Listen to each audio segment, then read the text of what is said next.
Olá, estamos começando mais uma edição do jornal Descalvado News. Aqui você acompanha as principais notícias e fatos que marcaram a nossa cidade na última semana e que mexem com a vida e o cotidiano da nossa população. Como você já sabe, aqui o nosso principal compromisso é com a imparcialidade que você e toda Descalvado procura. Acompanhe nesta edição. Novo cenário político em Descalvado. Professora Cacilda Galo comenta a participação de uma nova geração na corrida eleitoral. Presente para a educação. Reforma da Escola Coronel Tobias devolve ao centro da cidade uma instituição centenária totalmente restaurada e que deverá encher de orgulho toda a nossa população. Por mais um ano, fiéis se reúnem aos pés da Nossa Senhora do Belém para apresentarem seus louvores, pedidos e intercessão para a nossa cidade.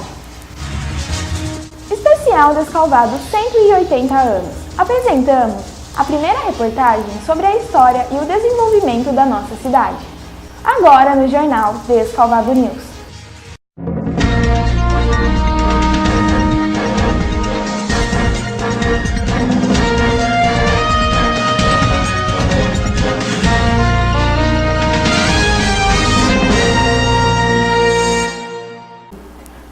Gerações que estão chegando, novas lideranças e novas ideias estão surgindo, dando um novo tom e apresentando também novas caras no cenário político. Fomos conversar com a professora Cacilda Galo, que acompanha já há alguns anos bem de perto os trabalhos do Poder Legislativo e analisa o surgimento desses novos candidatos.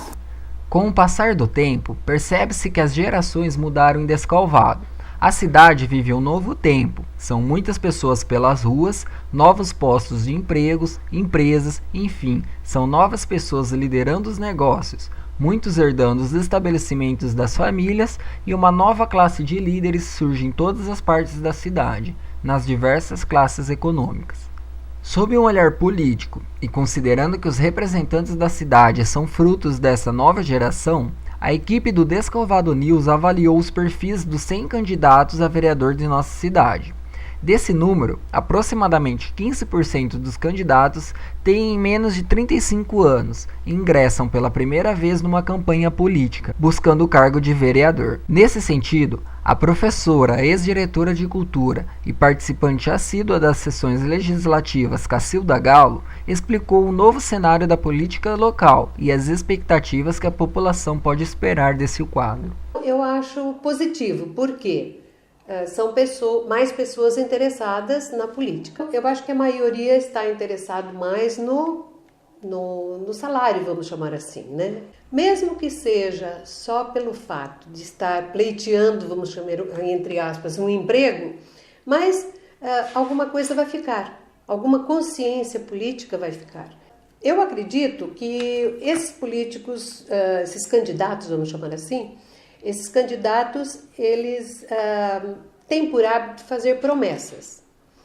E o vereador não pode fazer promessa. Primeiro que ele não pode criar, vamos dizer, gastos, ele não pode gastar. Então, não é função do vereador indicar obras, indicar empreendimentos, porque ele não tem condições de fazer. Ele pode, por exemplo, agir nas suas bases e conseguir verbas, mas não que ele vai conseguir realizar essas obras que muitas vezes são promessas que eles não vai chegar. Porque a função principal do vereador, o que é fiscalizar principalmente as obras e o executivo e elaborar as leis. Alunos, ex-alunos e pessoas ligadas ao centenário Coronel Tobias já podem conferir o novo restauro do prédio, entregue neste fim de semana. Vamos ver como ficaram as obras numa das principais escolas do município. Depois de aproximadamente 8 meses passando por um processo de restauração, a Escola Municipal de Ensino Fundamental Coronel Tobias está pronta para receber seus alunos de volta já nesta primeira semana de setembro. Com um investimento de quase R$2 milhões, exclusivamente com recursos do governo estadual, a escola passou por uma completa reforma, resgatando da precariedade uma das mais tradicionais instituições de ensino. Fundada em 9 de fevereiro de 1903, a escola oferece para os estudantes de Descalvado uma formação de qualidade para o ensino do 1º ao 5º ano do ensino fundamental, nos períodos da manhã e da tarde, e à noite oferecendo os cursos do EJA, que é o ensino para jovens e adultos. Em relação ao aspecto físico, eu quero dizer assim, que quando eu cheguei aqui eu fiquei apavorada de ver a situação da escola, porque chovia dentro das salas de aulas, então a gente ia colocar baldes dentro da sala de aula, ficar retirando as crianças dos lugares, né, para que elas não se molhassem. A parte de hidráulica comprometida, muro caindo, os banheiros não tinham condições, era assim, cheirava esgoto, então os problemas eram muito grandes aqui, né? E daí, como o empenho da Secretaria e da Administração Municipal, hoje nós temos esse prédio aqui todo imponente, né? Eu acho que a primeira coisa que se tem que ter respeito com o estudante, ele tem um aspecto físico decente. Como a própria diretora colocou, se chovia mais dentro do que fora. Nós estávamos com a parte elétrica, com perigo até, oferecendo perigo às crianças. E só pelo estrago que estavam os muros, muro amarrado como era, aquilo não pode trazer prazer para uma criança entrar numa escola em que tem um banheiro que não tem condições dela utilizar, um banheiro extremamente velho e que precisa de um restauro. Então eu acho que isso é o primeiro respeito que se tem que ter com o aluno, para se ter um ensino de qualidade, é que ele tenha uma escola limpa, bonita, porque a criança precisa amar essa escola. E para ela amar essa escola, tem que ter umas condições em ordem para que ele possa isso acontecer. Então eu parto desse princípio. Nós temos 16 professores, tá, do ensino fundamental, depois eu tenho 3 professores especialistas de educação física e uma de inglês. Daí eu tenho também funcionando a sala de aula de atendimento educacional especializado.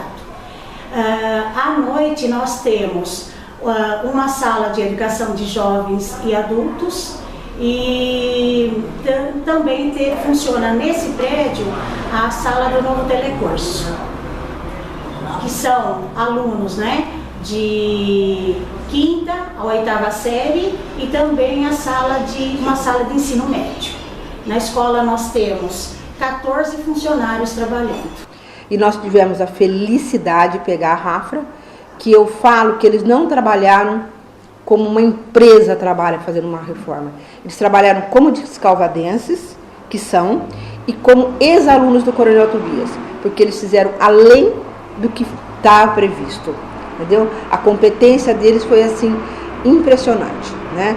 E eu acho assim que eles demonstraram com isso a capacidade técnica deles de fazer um restauro, mas o coração aberto para Descalvado e para essas crianças que aqui estudam.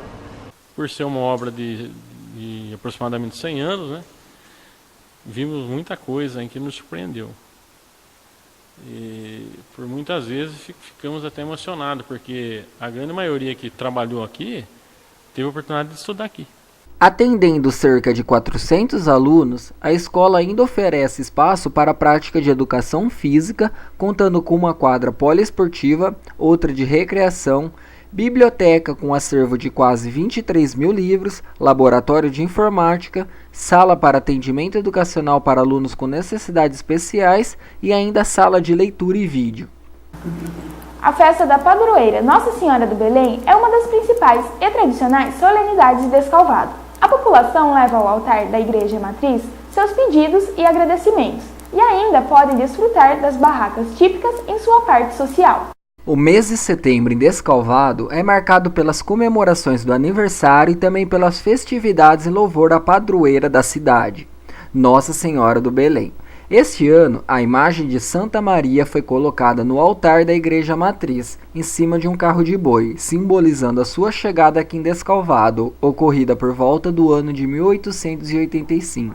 A nossa igreja, como nós sabemos, ela é muito antiga, né? Tem assim a sua tradição em Jesus Cristo, mas ela está aqui em Descalvado mais de 150 anos de vida, né? Trabalhando, evangelizando, dentro das nossas limitações humanas, mas eu acredito que foi assim um momento oportuno, né, as reuniões, os encontros, as orações que nós fizemos, né, uma preparação antes para isso. Então é uma motivação a mais para que possamos ainda festejar a nossa fé, a nossa devoção. Então eu acredito que foi assim, muito tranquilo e estou sendo muito realizado, né? E vendo a resposta do nosso povo que vem participar conosco, a alegria e o sorriso na qual Maria expressa a cada um de nós. A pedido do fundador da cidade, José Ferreira da Silva, que cumprindo uma promessa providenciou a vinda de uma imagem para cá.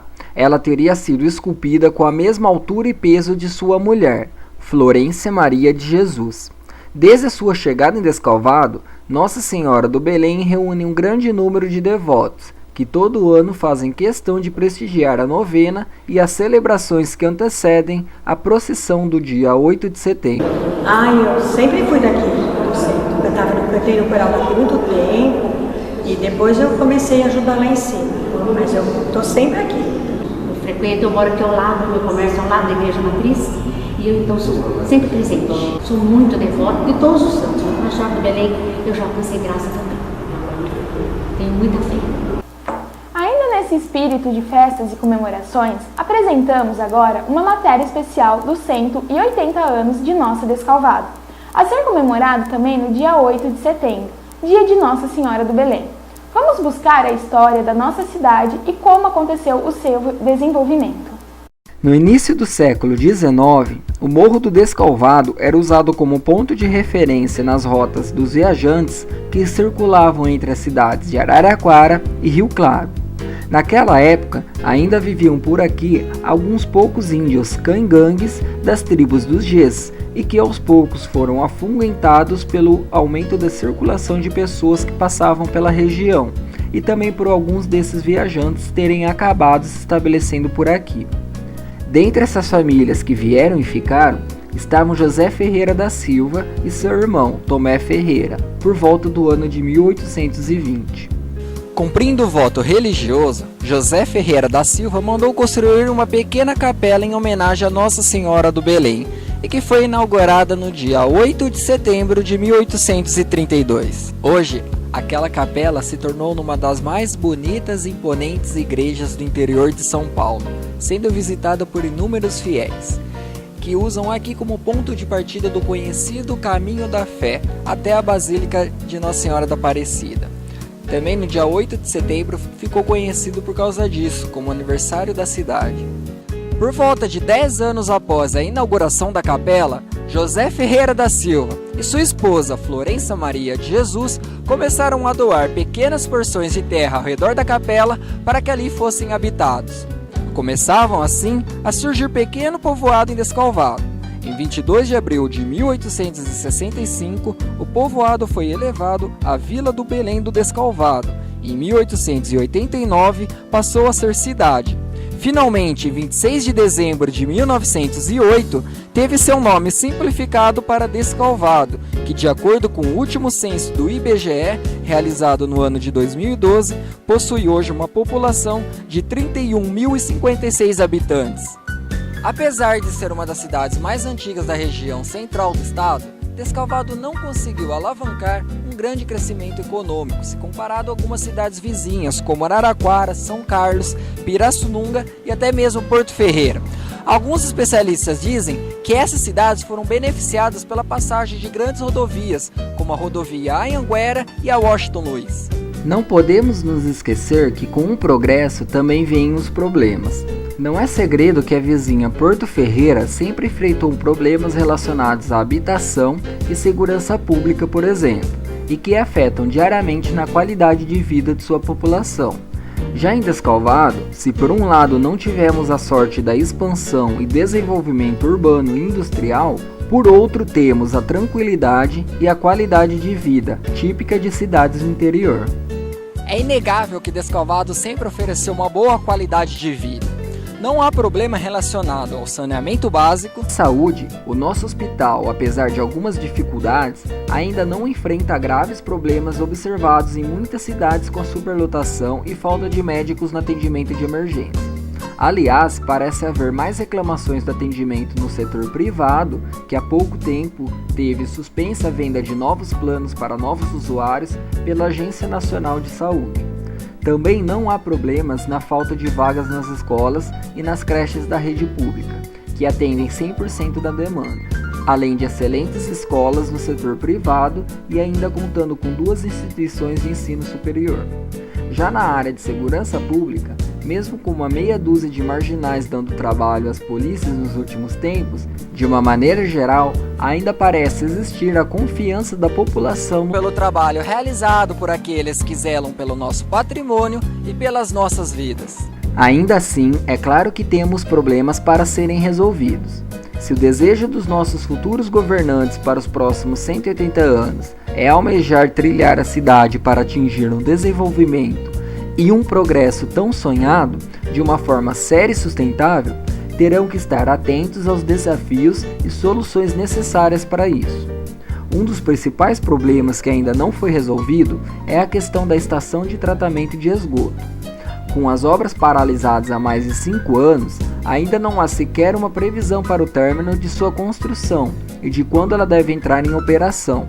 Não é permitido a qualquer cidadão do mundo hoje buscar o crescimento e o desenvolvimento sem estar atento ao respeito ao meio ambiente e às suas reservas naturais, principalmente daquela que é o bem mais precioso à vida, a água. Na saúde, ainda há falta de profissionais especializados em muitas áreas, para que o atendimento da população possa ser realizado aqui mesmo em Descalvado, sem a necessidade de termos que nos dirigir para cidades como São Carlos, Araraquara, Ribeirão Preto e até Campinas, para poder receber o atendimento que é preciso. Aparelho de raio-x obsoleto, falta de equipamento de tomografia computadorizada, ausência de mamógrafo estão entre algumas das necessidades urgentes e que aliviariam o sofrimento de muitos pacientes que precisam se deslocar constantemente para fora da cidade. Outro problema que parece estar longe de uma solução definitiva é quanto ao lixo doméstico. A prefeitura possui contrato de uma empresa de fora da cidade, que faz o transporte de todo o lixo doméstico da cidade para o município de Quatapará. O lixo é recolhido pelas cidades nos caminhões da prefeitura e depois depositado em uma área próxima ao trevo de saída para São Carlos, bem próximo a bairros residenciais, onde depois é novamente recolhido para ser finalmente despachado para o seu destino final. É uma solução provisória que vem funcionando, mas a um custo muito alto, e pelo crescimento da cidade exigirá uma nova e definitiva solução.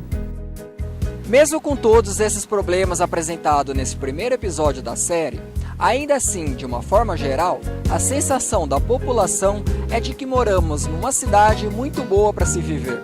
E com a economia do país aquecida e em expansão nesses últimos anos, a cidade também tem dado sinais de que vive um bom momento. O próprio aumento da frota de veículos é um termômetro desse aquecimento, além de outros fatores como o grande número de lançamentos imobiliários nos últimos 12 meses e também a abertura de novos comércios, surgimento de novas empresas e serviços e empreendedores individuais e o crescimento e novos investimentos das indústrias. E é sobre isso que vamos falar no próximo episódio dessa série. Até lá!